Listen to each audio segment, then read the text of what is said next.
In this video, we will show you how to fit the aluminium base rails to your polytunnel. Unless you have decided to install side ventilation on your polytunnel, base rails are used to attach your polytunnel cover to ensure a secure and tight fit. Here are the parts you'll need. The aluminium base rail is made up of lengths of aluminium rail, which are 61 cm, 1.83 meters, and 3.66 meters. The base rail fixes to the outside of the framework with the T-slot internally facing and the cover fixing channel towards the bottom. It is attached to the framework using intermediate clamps and corner clamps. We will start by fitting the base rail from the doorpost to the corner hoop. You will need two pieces of base rail, one piece 61 cm long and one piece 1.83 meters long. Join the two pieces together. Slide half of the rail joiner onto one piece of the base rail and tighten the screws using the Allen key provided. Then slide the second piece of the base rail onto the rail joiner and tighten the screws. This piece will extend beyond the width of your polytunnel and will be trimmed to size at the end. The 61 cm, 1.83 meter and 3.66 meter lengths will be used down the length of your polytunnel, corner to corner. If your polytunnel has a slope across the width, then we suggest fitting the rail on the side that is highest first.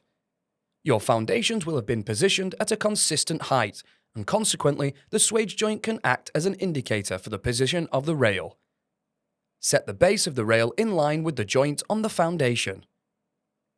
Fit a corner clamp to the corner hoop. To assemble, place the U-bolt around the corner hoop with the threads pointing to the inside of the polytunnel. Place the tube pressing, then corner clamp onto the threads, ensuring the corner clamp wings run parallel to the width and length of the polytunnel and loosely secure in place.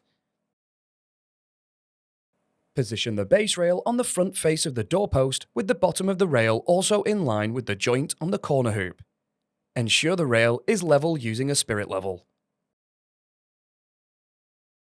Mark the doorpost in line with the T-slot and in the center of the doorpost. Use a 9mm wood drill bit to drill a hole through the doorpost. Slide a 90mm M8 bolt into the T-slot and then through the pre-drilled hole. Fix in place using a nut and washer, ensuring the end of the base rail is flush with the inner edge of the doorpost. To fix the base rail to the corner clamp, slide a 16mm M8 bolt into the T-slot of the rail and through the corner clamp and loosely secure into place. While using the level, move the corner clamp up or down to make it level, then tighten the nuts on the corner clamp.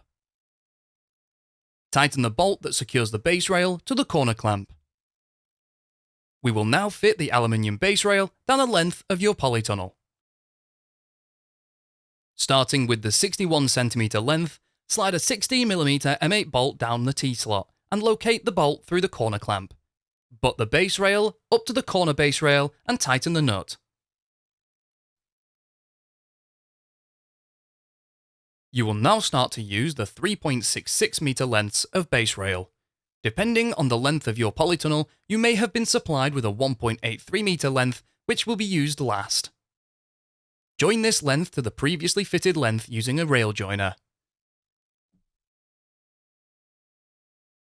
To secure the base rail to the intermediate hoop, slide two hexagon bolts from the intermediate clamps down to the T-slot of the base rail. Position them at either side of the hoop. Place the curved pressing over the bolts and tighten. Repeat this procedure until you reach the end of your polytunnel. The final piece will exceed the length of your polytunnel and we will trim this off at the end.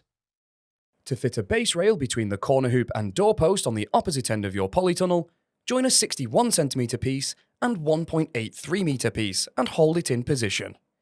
You will need to cut to size. Secure it to the corner clamp and doorpost using the same method as described earlier. Where the base rails exceed the width and length of your polytunnel, cut off the excess with a hacksaw. The sawn edges will be sharp. It is important that these are filed smooth before the cover is fitted for safety and so that they don't damage the polythene cover.